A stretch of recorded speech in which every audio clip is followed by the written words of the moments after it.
Dear students, good morning.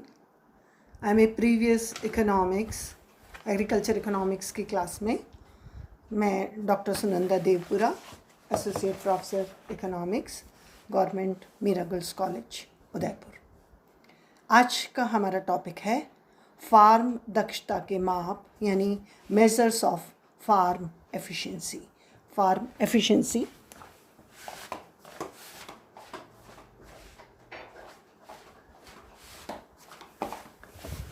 तो आज हम फार्म दक्षता के माप यानी मेजर्स ऑफ फार्म एफिशिएंसी के बारे में पढ़ने वाले हैं। इसको हम 2 पार्ट्स में करने वाले हैं क्योंकि काफ़ी बड़ा चैप्टर है, तो इसका आज हम पार्ट 1 देखते हैं।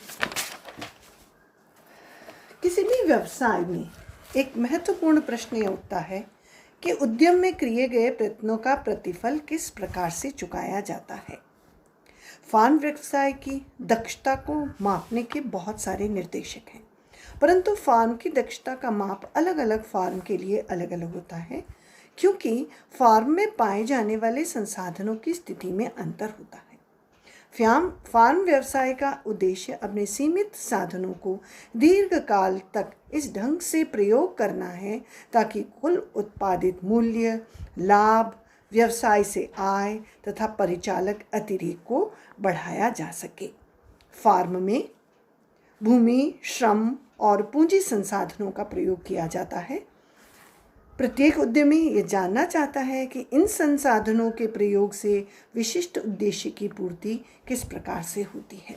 तो आप देखेंगे आपका जो सिलेबस में दिया गया है वो है मेजर्स ऑफ फार्म एफिशिएंसी के साथ में रिसोर्सेज है कि हमारे कौन कौन से रिसोर्सेज हम यूज़ करें और उससे हमारे फार्म की एफिशिएंसी यानी फार्म की दक्षता कैसी हो। फार्म एक बहुउद्देशीय फर्म है, अतः एक फार्म पर विभिन्न प्रकार की फसलें उगाई जा सकती हैं। अतः किसान ये जानकारी भी लेना चाहता है कि जब संसाधनों का प्रयोग विभिन्न फसलों में किया जाता है तो उसे विभिन्न फसलों में कितना प्रतिफल प्राप्त होता है। कई बार कृषि के अतिरिक्त फार्म पर सहायक क्रियाएं जैसे डेयरी, मुर्गी पालन, सुअर पालन, मछली पालन आदि भी किए जाते हैं। अतः उद्यमी कृषि तथा गैर कृषि क्रियाओं से प्राप्त आय का तुलनात्मक अध्ययन भी करता है। फिर आता है कि फार्म प्रबंधन में कृषि दक्षता माप एक महत्वपूर्ण उपकरण है क्योंकि इसके द्वारा ये मालूम होता है कि संपूर्ण फार्म पर संसाधनों के सुधार की संभावना है या नहीं, अथवा किसी एक विशिष्ट क्रिया को सुधारा जा सकता है या नहीं। फार्म उत्पादकता यानी कि फार्म प्रोडक्टिविटी तथा फार्म दक्षता या फार्म लाभदायकता या फार्म एफिशिएंसी में अंतर होता है। फार्म उत्पादकता से तात्पर्य प्रति इकाई उत्पादन से है, जबकि फार्म दक्षता अथवा फार्म लाभदायकता से अभिप्राय उत्पादन की सभी लागतों को निकालने के उपरांत उत्पादन के मूल्य से प्राप्त अतिरेक से है। दक्षता को प्रयत्न तथा प्रतिफल के अनुपातिक में व्यक्त किया जाता है। कृषि में इस दृष्टिकोण से कई प्रकार के दक्षता माप पाए जाते हैं। वास्तविकता में दक्षता का माप उद्देश्य के अतिरिक्त कई अन्य तथ्य जैसे फार्म संगठन, विभिन्न आगतों के उत्पादन का सापेक्षिक महत्व तथा आगतों की दुर्लभता आदि पर निर्भर करता है। तो अब हम आते हैं फार्म दक्षता के माप के ऊपर। तो फार्म दक्षता के माप 2 विधियों से किया जाता है, जिसमें पहला है अवधारणा अनुपात यानी द कंसेप्ट ऑफ रेशियो, और दूसरा है समूह अनुपात यानी एग्रीगेटिव मेजर्स। तो आज हम अवधारणा अनुपात के बारे में अध्ययन करते हैं। अवधारणा अनुपात कई प्रकार से किया जाता है, जिसमें कि पूंजी अनुपात यानी कैपिटल रेशो, आय अनुपात यानी इनकम रेशो, फसल गहनता अनुपात या फसल गहनता सूचकांक यानी क्रॉपिंग इंटेंसिटी रेशो, फिर है फसल उपज सूचकांक यानी क्रॉप यील्ड इंडेक्स, और इसी तरीके से पद्धति सूचकांक सिस्टम इंडेक्स। तो आज हम इनका अध्ययन करने वाले हैं।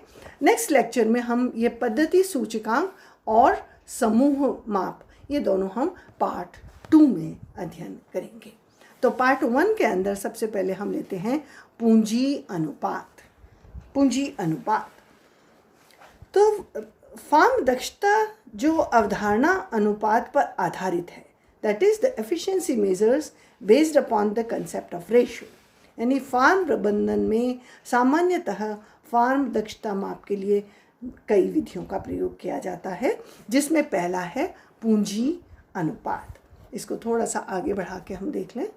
पूंजी अनुपात, तो ये पूंजी अनुपात जो है, ये इसके भी कई इंडिकेटर्स हैं।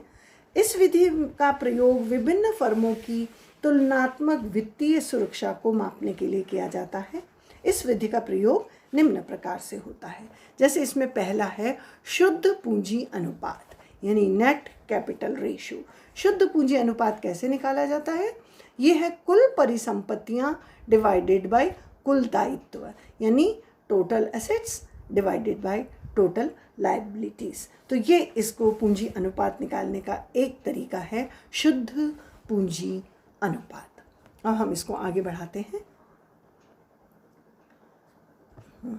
आई एम सॉरी, ये थोड़ा सा जो बन पाया है, ये थोड़ा हॉरिजॉन्टल हो रहा है, वर्टिकल हो रहा है, थोड़ा सा आपको दिक्कत होगी, सो बियर विद मी, पर हम इसी से इसको कंटिन्यू करते हैं।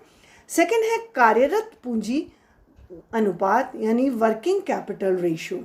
अब वर्किंग कैपिटल रेशियो कैसे निकाला जाता है? वर्किंग कैपिटल रेशियो निकालने के लिए मैं थोड़ा सा और आगे बढ़ा देती हूँ इसको, ताकि आप पूरा देख पाएंगे। यस, वर्किंग कैपिटल रेशियो कार्यरत तथा चालू परिसंपत्तियां, इसमें आता है कार्यरत तथा चालू संपत्तियां डिवाइडेड बाय मध्य बल तथा चालू दायित्व। यानी वर्किंग कैपिटल रेशियो निकालने के लिए आपको देखना होता है working assets and current assets, and नीचे है intermediate liabilities and current liabilities.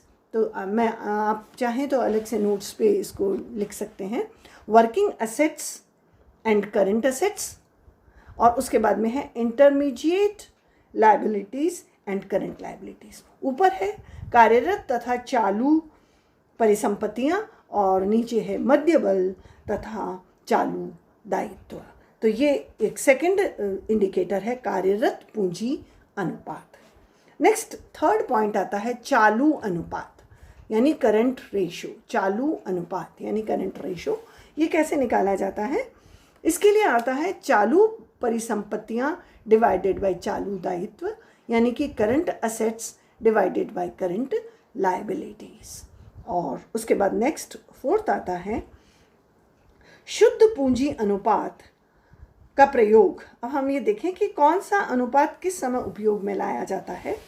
तो पहला जो है, ये शुद्ध पूंजी अनुपात विधि का प्रयोग फर्म द्वारा दीर्घकालीन सभी प्रकार के ऋणों को चुकाने के लिए किया जाता है। कार्यरत पूंजी अनुपात का प्रयोग सभी प्रकार के मध्यकालीन ऋण तथा चालू चुकाने के लिए, और तथा चालू अनुपात विधि का प्रयोग अल्पकालीन ऋण चुकाने के लिए किया जाता है। तो ये सारे जो इंडिकेटर्स हैं, जो सारे अनुपात हैं, ये हमें अलग अलग तरह से उपयोग में आते हैं। नेक्स्ट है शुद्ध मूल्य तथा स्थिर पूंजी अनुपात। शुद्ध मूल्य तथा स्थिर पूंजी अनुपात, that is ratio between the net worth और फिक्स्ड इनकम कैपिटल। इसको थोड़ा सा ऊपर बढ़ा दूं मैं, तो आप ये देख पाएंगे। दैट इज शुद्ध मूल्य तथा स्थिर पूंजी। शुद्ध मूल्य तथा स्थिर पूंजी का जो अनुपात है, इसको हम शुद्ध मूल्य तथा स्थिर पूंजी अनुपात कहते हैं। That is relation between net worth and fixed capital, net worth divided by fixed capital. और उसके बाद आता है साख समता अनुपात। नेक्स्ट फिफ्थ इज साख समता अनुपात। साख समता अनुपात, साख समता अनुपात को हम कहते हैं debt equity liability. Debt equity liability, इसको निकालने के लिए हम स्थगित दायित्व डिवाइडेड बाय शुद्ध मूल्य के द्वारा इसको निकाला जाता है, that is deferred liabilities divided by net worth. तो इस तरीके से ये साख समता अनुपात निकाला जाता है। इस विधि द्वारा यह पता चलता है कि किसान के अपने संसाधन उसके द्वारा लिए गए बाहरी ऋणों का भुगतान करने के लिए पर्याप्त हैं या नहीं। और उसके बाद नेक्स्ट आता है ratio between working capital and total assets, that is ratio between working capital and total assets. तो ये कहलाता है कार्यरत पूंजी तथा कुल परिसंपत्ति अनुपात। इसको निकालने का तरीका है कार्यरत पूंजी डिवाइडेड बाय कुल परिसंपत्तियाँ, that is working assets divided by total assets. तो इस तरीके से ये कार्यरत पूंजी तथा कुल परिसंपत्ति अनुपात निकाला जाता है। तो ये हम अध्ययन कर रहे थे फर्स्ट पार्ट का, जिसमें हम पूंजी अनुपात यानी कैपिटल रेशो किस प्रकार से निकालते हैं। दूसरा है आय अनुपात। नेक्स्ट आता है, हम नेक्स्ट पेज पे चलते हैं। हाँ, नेक्स्ट आता है आय अनुपात। सेकेंड, आय अनुपात।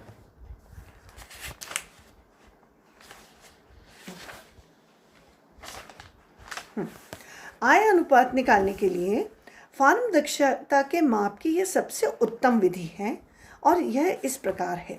प्राप्ति दर। प्राप्ति दर कैसे निकाला जाता है? सकल आय डिवाइडेड बाय कुल परिसंपत्तियां into 100, that is rate of turnover is equal to gross income divided by total assets into 100। पूंजी की दुर्लभता होती है। कुल परिसंपत्तियां इस प्रति इकाई उच्च प्रतिफल यह संकेत देता है कि दी गई परिसंपत्ति का ठीक प्रयोग हो रहा है या नहीं। ठीक है, इसके लिए यह अनिवार्य है कि इस अनुपात का प्रयोग उस श्रेणी के किसानों के लिए किया जाए जो एक ही किस्म के फार्म पर क्रिया करते हैं। यह इसलिए कि अलग अलग श्रेणी के किसान कुल परिसंपत्ति की अलग अलग मात्रा का प्रयोग करते हैं। उदाहरण के लिए स्वयं काश्तकार दास काश्तकार की अपेक्षा अधिक परिसंपत्ति का मालिक होता है। इसी को आय अनुपात प्राप्त करने का दूसरा तरीका है, दैट इज प्रति एकड़ शुद्ध आय। प्रति एकड़ शुद्ध आय निकालने का तरीका है कुल शुद्ध आय डिवाइडेड बाय फार्म का क्षेत्र, दैट इज नेट इनकम पर एकड़ निकालने का तरीका है total net income divided by area of the farm. तो नेट इनकम पर एकड़। ओके, यह विधि उन क्षेत्रों के लिए बहुत ही महत्वपूर्ण है जहां पर भूमि दुर्लभ साधन होता है। शुद्ध आय को प्राप्त करने के लिए फार्म उत्पादन के सकल मूल्य में से वास्तविक तथा आरोपित खर्चा जो वस्तुओं के उत्पादन पर होता है उसे घटाया जाता है। यह दक्षता आय एक ही क्षेत्र के विभिन्न फार्मों की दक्षता को मापने तथा एक ही फार्म दक्षता को अलग अलग समय बिंदुओं पर मापने के लिए उपयोगी है। सही संतुलन के लिए एक ही फार्म के क्षेत्र को सिंचित और असिंचित भागों में बांटा जाना चाहिए। इसमें यह कठिनाई आ सकती है कि साझी लागत को दो प्रकार की भूमि में किस प्रकार से बांटा जाए। तो नेक्स्ट हम करने जा रहे हैं फसल गहनता सूचकांक। फसल गहनता सूचकांक। फसल गहनता सूचकांक जो है that is cropping intensity index. फसल गहनता सूचकांक को प्राप्त करने के लिए कुल बोए गए क्षेत्र को कुल शुद्ध बोए गए क्षेत्र से भाग दिया जाता है। यह माप विधि हमें एक ही खेत पर बहुफसली खेती की जानकारी देती है। और नेक्स्ट आता है फसल उपज सूचकांक यानी एडजस्टेड क्रॉप यील्ड इंडेक्स। इसको निकालने का तरीका है crop yield index cropping intensity of the farm divided by cropping intensity of the region, यानी कि समायोजित फसल सूचकांक। इसको हम हिंदी में कहेंगे समायोजित फसल सूचकांक भी इसमें निकाला जाता है। दैट इज फसल उपज सूचकांक इनटू फार्म की फसल गहनता, और दैट इज़ डिवाइडेड बाय क्षेत्र की फसल गहनता। तो इस प्रकार से ये हमारा तैयार होता है फसल उपज सूचकांक। आज हम इस लेक्चर को यहीं समाप्त करते हैं। आज हम केवल अवधारणा अनुपात का जो पूंजी अनुपात है और बाकी के जो इंडेक्स हैं, आय अनुपात, फसल गहनता अनुपात, फसल उपज अनुपात, इनका अध्ययन कर पाए थे। इसी का एक पार्ट है जो सिस्टम इंडेक्स है, उसको हम नेक्स्ट लेक्चर में करने वाले हैं। और सिस्टम इंडेक्स के बाद में जो आता है समूह माप यानी एग्रीगेटिव मेजर्स, उनको भी हम पार्ट 2 में करने वाले हैं। तो तब तक आप इन सबको रिवाइज़ कर लीजिए एंड आप इसको लाइक कीजिए, पूरा अच्छी तरीके से समझ लीजिए, यही आप लोगों की अटेंडेंस होगी। So thank you so much.